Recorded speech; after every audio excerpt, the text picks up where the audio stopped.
My Lord and my God, I firmly believe that you are here, that you hear me and that you see me. I adore you with profound reverence. I ask the pardon of my sins and the grace to make this time of prayer fruitful. My Immaculate Mother, St. Joseph, my Father and Lord, my guardian angel, intercede for me. Just want to make sure that we're live on Facebook here. Yes, we are. Okay.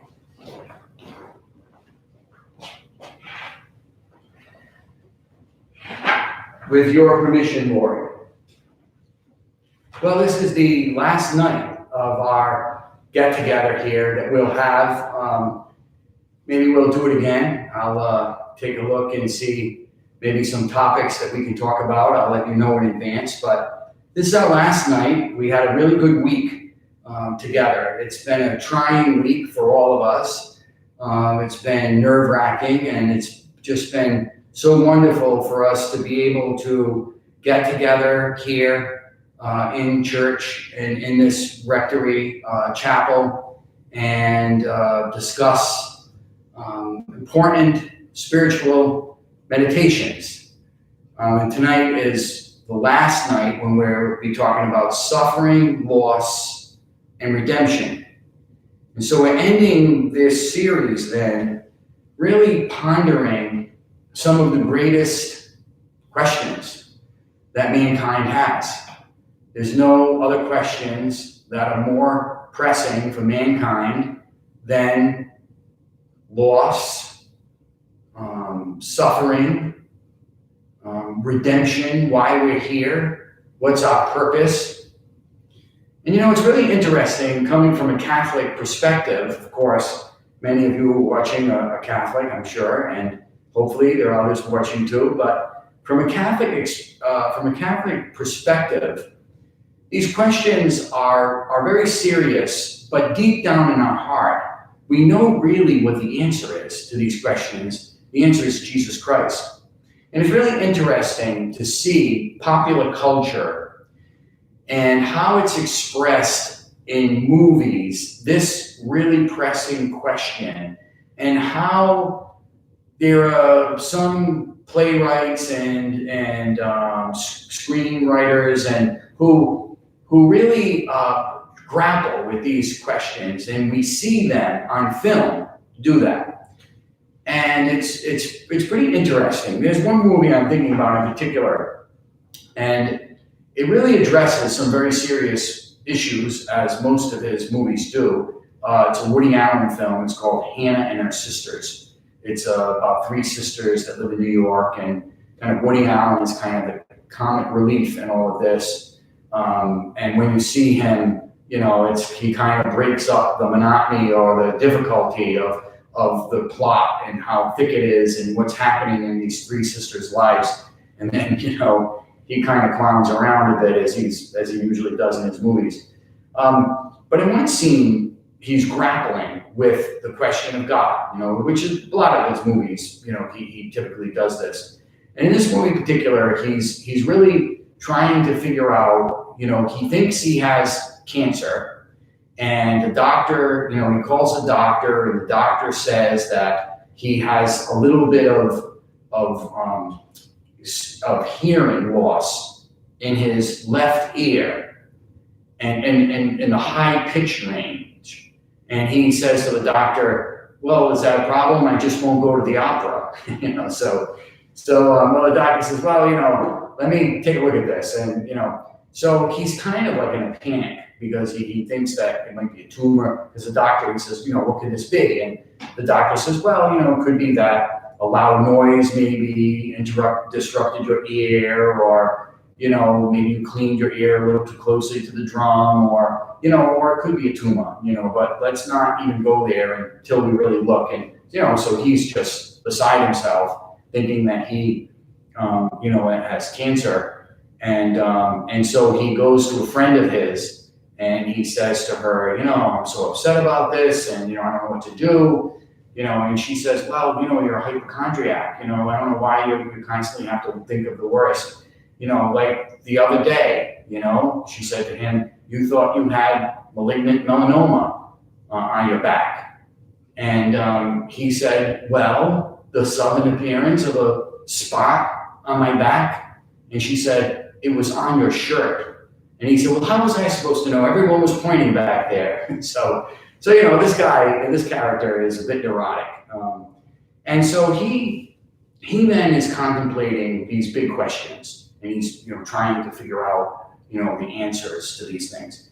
So he goes to his parents. They're Jewish, and he goes to his parents, and he says to his parents, I don't know. I'm thinking about God more often, but I don't know if there's a God. I really have trouble understanding this and realizing it, and if there really is a God. And his father, being of good, stock of the greatest generation, and how they were, not really politically correct at times, the way they spoke, good for them at times. So, the father says to him, of course there's a God, you idiot. You don't believe in God? So he's like, I don't know. I have trouble understanding. And, if there's a God, just for example, why were there Nazis? And so the father says, how am I supposed to know why there were Nazis? I don't even know how the toaster works.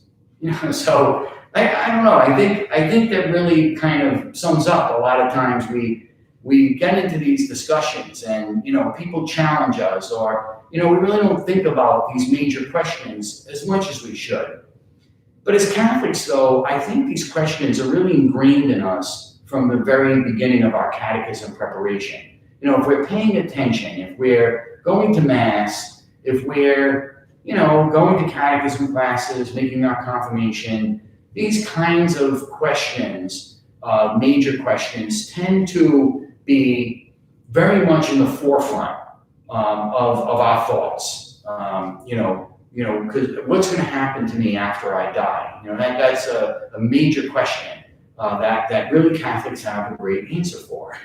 The answer is Jesus Christ. That because he died on the cross for our sins, because we inherited original sin, because we can be baptized, we can be saved, and then we have to follow his teachings in this life. We have to celebrate the sacraments. We have to eat his body and drink his blood so we can have eternal life, as he tells us in Scripture. We have to feed the poor, clothe the naked, give thirst to the drinking, the corporal and spiritual works of mercy. So all of these questions then have been ingrained in Catholics, but still we grapple. We grapple with especially the understanding of suffering, and this is what Woody Allen, was getting at, and when talking to his father, if there's a God, why were there Nazis? Why is there suffering in the world, and why is it that mankind has to endure suffering? So we can, we are living in the midst right now of suffering. Our routine is knocked off track. The economy is struggling right now. We're really worried about our brothers and sisters who are Americans, who are maybe in peril, or the world, relatives overseas, friends overseas, who are endangered with a virus. So it's a major question that we have to ask. If there's a God, not only why are there Nazis, but why are there viruses? Why are there plagues, and why is there suffering? So, as Catholics, we really can only answer that question by really going back to the Garden of Eden and going back to the loss of our grace to God because of our free will. So really, we have a free will that God has given us that or an open plain, or giraffes that just graze or eat the leaves from trees, and really don't have any kind of knowledge of who they are, where they are, how they got here, what's going to happen to them after they die. None of these questions do pets think about. Do elephants or or tigers, or Francesca, my cat, or your dog or cat, whatever it may be.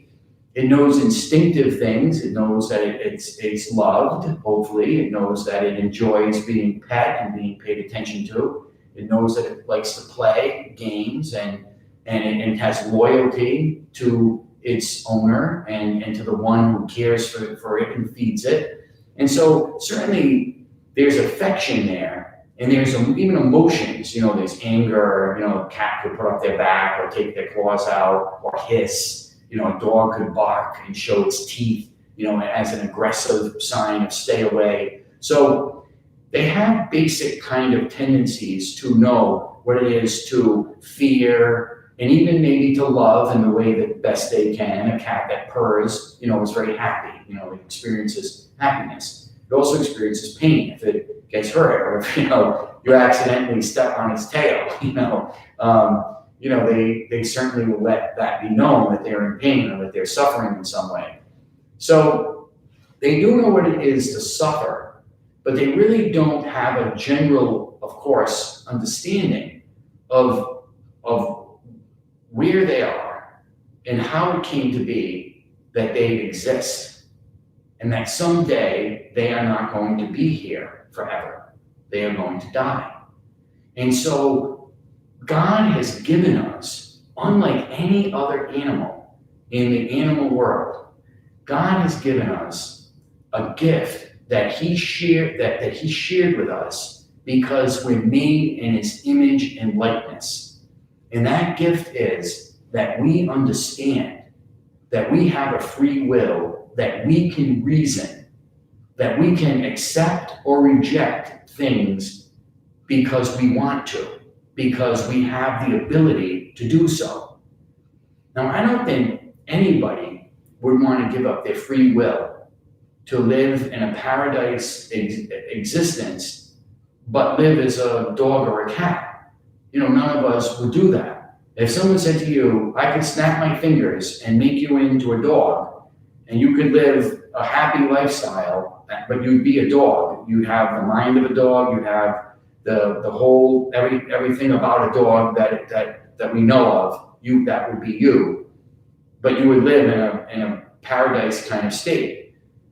Well, I don't think any of us would want that. We enjoy the fact that we can communicate.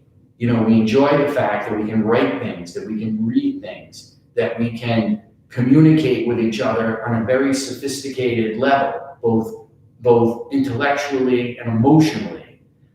These are great things that God has given us that He has not given any other creature. But even dolphins, as much as they communicate with each other, it's not as a sophisticated, worked out language or thought process as we have. So God then, in His infinite goodness, gave us this thought process. He gave us this ability. Gave us the ability to be good or to be bad. He gave us the ability to choose right or choose wrong. He gave us the ability to love Him and know Him and serve Him in this life, or He gave us the ability to completely reject Him. We have people that we know who go around and they, what really is annoying to me is those, I don't know what they're called, but those stickers that they have, the bumper stickers they have in their car, that have all the different religious or symbols or something, whatever it is. They're just trying to spell out Christ, but it replaces the word Christ with all these jumbled, symbols of paganism or secularism or whatever it is, that feminism, whatever it is that it is. I really don't understand it. Maybe someone can text me or email me and tell me what that's all about. But I know it's an affront on religion. I can tell that it's supposed to be the word Christ, but Christ's letters are being replaced with all other kinds of things. There's someone who lives near me who has one of these bumper stickers, and I haven't seen the car in a while, thanks be to God, because it would aggravate me every time I ride by. I would have to go by that car all the time, and every time I saw that stupid sticker, it bothered me, and I'd be angry about it. And the same is true when we see a bumper sticker of somebody who, thinks the opposite beliefs that we do about politics. We're driving along and we see someone, with the opponent of the person that we voted for and we really believe in, and we're riding and thinking, oh, brother, look at this person with this, he likes or she likes this politician, that I can't stand, but I mean, we would never want to, take away that person's free will or right to have that bumper sticker on the car. The minute that anyone would try to pass a law that said, well, you can only have bumper stickers on your car that agree with A, B, and C, without profanity, of course, or something that's just, known to be hateful or something, we would just say, okay, it's, I'll just ignore it because this person has a right to do that. They have a free will. And you know what? I'll pray for that person. That's really what we should do. I should do that. I should have thought of that, actually. Let me pray for that person. Instead, I'm like, I can't stand that bumper sticker. So, but this is really the essence of answering that question about suffering, about, God didn't create suffering. God didn't create us to live in the existence that we live in. He didn't intend, when he made us, for us to be a people who suffer. He didn't intend for that. So when we hear someone say, how could God allow this to happen? I don't understand how God, it's a good question. I understand people asking that. But the answer is, well, God didn't want that to happen. That wasn't his plan. But because he gave us free will, and because we fell from his grace, then it opened us up to be susceptible to corruption and sin and suffering and sorrow and pain.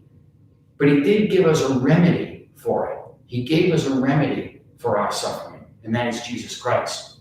So that brings us to the next element of our talk, and that is a loss. We all experience loss. Every single one of us experiences loss. We, lose certain things like a favorite hat or a favorite glove, gloves, or I only have one. I love these gloves, driving gloves. I only have one. I must have put it on my lap and it fell out of my car. And I don't know why I still have this one glove. I'm thinking maybe someday, somehow, I'll go through a drawer or I'll find it and I can have a match for it. But I don't want to walk around with one glove. I'll look like Michael Jackson, but I save it though, just so, someday maybe I'll find this other glove. So we have losses like that. We lose our pets, which is very sad. They're our little companions. We love them. We care for them. They make us happy because they are, something that that the family admire, like is a helpmate to the family. And that's a terrible loss. But really, though, the greatest loss we can have is a loved one of a human being. And that's really, really is the greatest loss, that, we all have that in common. And that's something that really unites us in our suffering, is our loss for a loved one. When we're at a funeral and we see the family sitting in the front pew, crying and weeping and feeling so sad, we can really empathize with them because we know what it's like to sit in that front row. We know what it's like to be the one that has lost someone. We all have that in common. Since a very early age, maybe we lost grandparents at an early age, or God forbid, maybe even parents at an early age. And so whatever it is, whoever it was, we all have this understanding of loss in common. And that really is one of the greatest aspects about our Catholic faith, is that we know that we have salvation after this life, and the loss of that person is only going to be temporary. And that's what happened when we have the whole story of Lazarus. Lazarus is dead. He's been in the tomb for 4 days. Where's Jesus? He's not around. Where is he? He's not around. He loved this person. This person was a friend of his. And he's healing and curing total strangers. And he can't even heal his friend? Where is he? He's taken his time even getting there. And he did that for the family and the mourners and those in that town to really show his power, that he would even wait 4 days before he got there. And even after 4 days, he can still raise this man from the tomb. Even though there's going to be a stench. Lord, he's been in there for several days. There'll be a stench. It's okay. Roll the stone away. Watch what I can do. And so when we deal with loss, we have to remember that as long as we have Jesus Christ in our lives, in our hearts, walking with us, holding our hand, we know that whatever loss we have, maybe the loss of the stock market, certainly we're going to lose some money in all of this. Hopefully we'll gain it all back, and I have a lot of trust in our leader right now who's in the White House, and I really think that he'll shepherd us through these tough times, but you never know. We're all experiencing nervousness over a loss. Priests are worried. What are we going to do? We lost about $6,000 or $7,000 a week on average, probably for most parishes. Some parishes make a lot more, some make a little less, but it's still a tremendous loss. There's uncertainty, but there's always certainty with Christ. There's always certainty with him. Peter realizes that when Peter is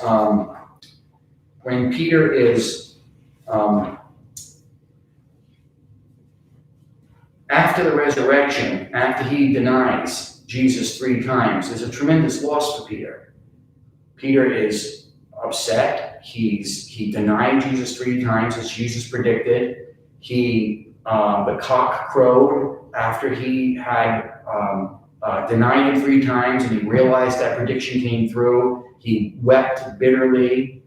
He's not sure what's going to happen to his 10 other apostles, all the disciples that followed him, all those miracles they witnessed, what would ever become of it. I thought Peter's thinking, I'm going to be the head of a church. I'm going to be the Pope. And I denied Jesus 3 times. And what Pope of what? What church is going to be here? Because he's crucified.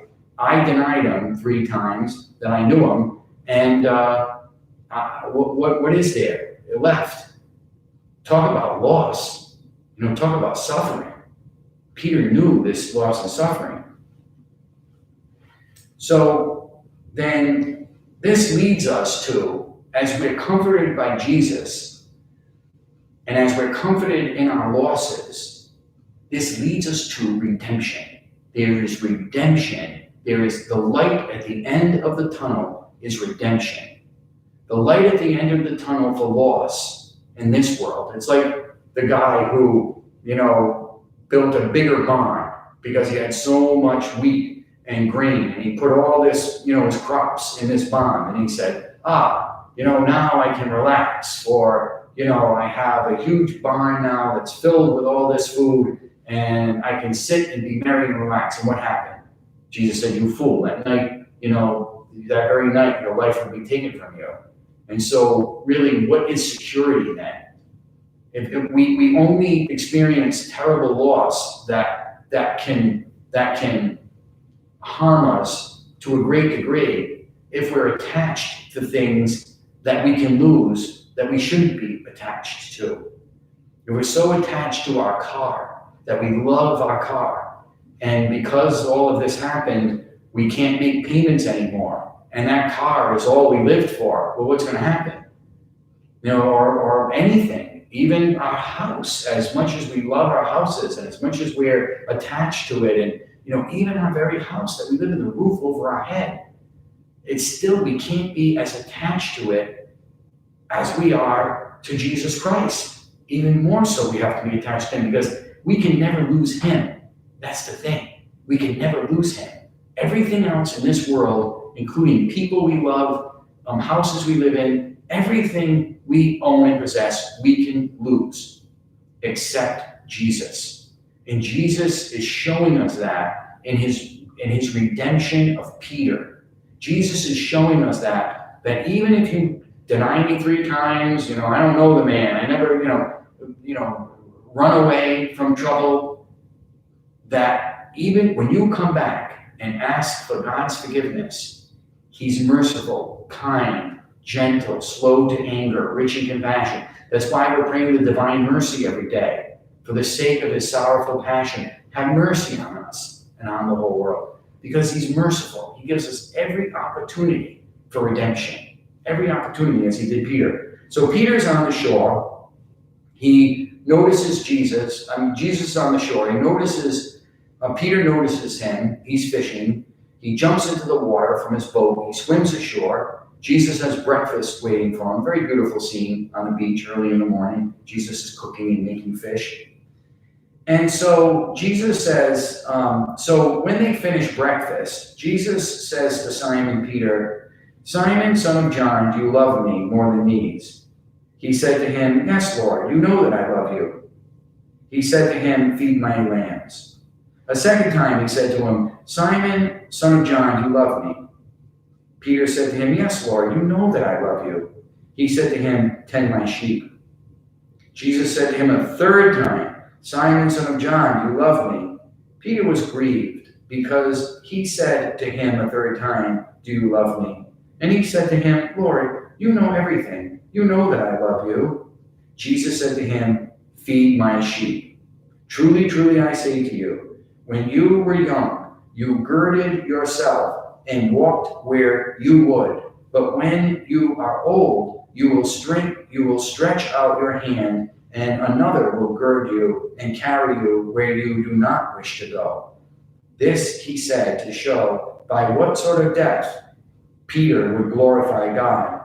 And after this he said to him, follow me. So really then, redemption and getting over loss and suffering is based on discipleship. It's based on having a mission, having a purpose. Knowing that God has given you gifts and talents, that you can use them for the benefit of the kingdom of God. Nothing is more obvious about this than the priesthood. And I've come to realize that in my 23 years as a priest. Nothing's more obvious than watching priests in action and seeing how God has blessed different people with different gifts. Because as priests, our personalities are different, our talents are different. Some priests have a very, very good mind for business, and they have a very good mind for finances, and they just love the administrative end of the priesthood, and they'll, really, really use their talents to help and benefit the kingdom of God in that way, as well as the other things they're good at. But some priests are great preachers. I watch and admire priests when they preach at times, and I'm like, wow, what a great preacher. He's awesome. I can listen to him for another hour. Some guys are great with pastoral ministry for the sick. My sister was sick recently, and a priest came to the hospital, who's a friend of mine, and I was so impressed with how good he was at what he was doing for our family. And I was admiring it as somebody who does what he does as a priest. And I'm thinking, wow, this priest really has a great sense of ministry in people in a crisis in a hospital and helping them and caring for them. It was great to see him use that talent so beautifully, especially because I was on the receiving end. So this is what Peter is about to realize. This is what Peter is about to experience. That even though for him, he saw his Lord suffer, and he was suffering because of his agony of denying him, and because of his loss that he had of his belief that God was going to abandon him because he abandoned God. But Jesus was right there saying, Peter, listen, come here, sit down, let's have breakfast. Do you love me? Do you love me? Yeah, Lord, you know that I love you. All right, feed my sheep. Do you really love me? Yeah, of course. You know I love you. All right. Feed my lambs. Hey, Peter, do you really love me? Lord, you know that I love you. All right, feed my sheep. So this love then that God has for us helps us through these tragedies and these difficult times, because with love comes peace, and with love comes mission. Peter's mission was to be the head of the church. Matter of fact, there's a beautiful scene in our tradition where Peter is about to be crucified in Rome, and he's walking on the Appian Way, leaving the city in haste because he wants to avoid persecution and martyrdom. So as he's walking along the Appian Way, heading out of the city, he sees Jesus passing by, and Jesus looks like he did when he was crucified, with a crown of thorns and blood, and he's walking with the cross in the opposite direction of Peter going into the city of Rome. And Peter looks at him as they pass by each other, and he says to him, "Lord, where are you going?" And Jesus said, "I'm going back to Rome to be crucified because you don't want to be martyred for me." And so Peter turned around and went back and accomplished his mission. He was actually crucified upside down because he didn't feel like he was worthy to be crucified the way Christ was. But actually, there's a beautiful church. It's called Domini Quo Vadis, right along the Appian Way. You can see that church that marks the spot where Peter crossed paths with Jesus as he was fleeing Rome in the Appian Way. And then a little bit further down that road, in the Appian Way, there's a church called Saint Sebastian's, San Sebastião, and it's a beautiful church to look at, to go to the catacombs. But there's the footprint. Jesus left a footprint in the rock when he was there talking to Peter, and you can see Christ's footprint in that in Saint Sebastian's church, right near the Domini Quo Vadis. So then Peter then realizes that redemption from suffering and sin and from loss comes with love of Jesus Christ. That's the answer. And then that redemption comes from Jesus Christ. And then that means love extends us out to a mission, that we have to be mission orientated. That when Peter was fleeing, Christ met him and reminded him of what his mission should be. So love is then part of a mission, whatever that mission might be, whatever God is calling you to. That's what we have to be attached to. Not on material things, not the things that can wither away with the stock market or with the coronavirus. We cling to those things, those possessions, we're going to be a very sad, sorry person. But when we cling to Christ, when we cling to his church, when we cling to his love and then extend that love to others, that love calling us to mission, then we know that we'll be redeemed and we'll have great peace of mind and heart. Though the mountains may fall, though the valleys may turn to dust, the blessed Lord is our God, and he walks with us. So let's end then. Again, I went long. I'm really sorry. I even have a clock, but I don't know. Maybe the Italians say chiacchierone, and it's a person who talks too much. So I'm sorry that I'm going over a little late. I hope you can hang in there with me. But I want to end with a beautiful quote from Mother Teresa about love of God and our neighbor. Mother Teresa said in this beautiful book, The Joy of Loving, it's a really beautiful, inspirational book. She says, "You and I have been created for greater things. We have not been created to just pass through this life without aim. And that greater aim is to live and be loved. And we cannot love unless we know knowledge always leads to love, and love to service."